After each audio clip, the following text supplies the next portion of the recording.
Hello there, my name is Dr. Smiley. Needless to say, I'm not your usual doctor. Unlike the doctors in the present day hospitals who try their best to cheat death, I, on the other hand, welcome death and help my patients to embrace it.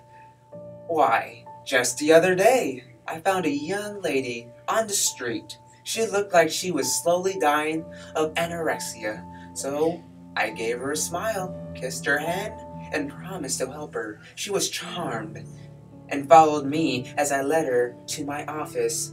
A small building on the outskirts of town. You've probably seen it before. The one with the shutters that are just hanging by the small strip of wood? Or was it metal?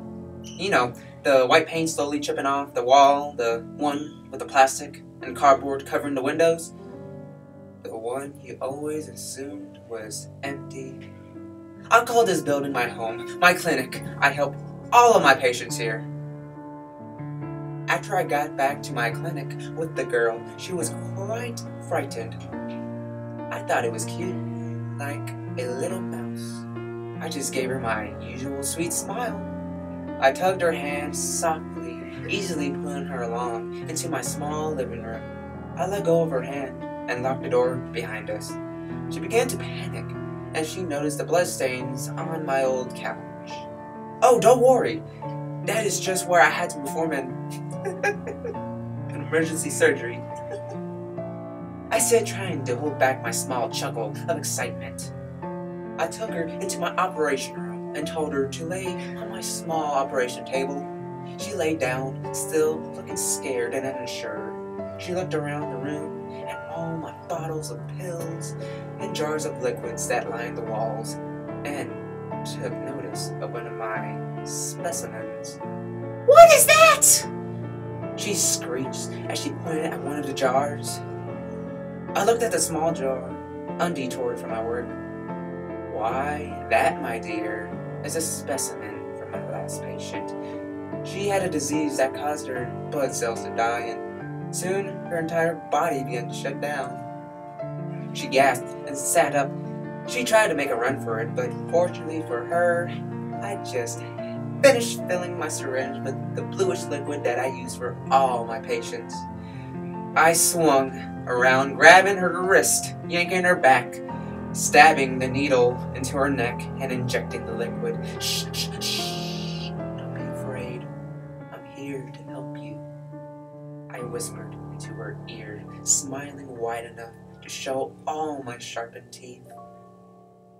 She opened her mouth as if to scream, but could only manage to let out a small gasp of air.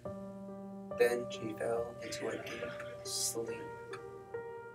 I continued working on preparations for the surgery, slowly shining all my tools. I laid everything on the platform next to her bed, where she sat propped up with pillows and bound with handcuffs.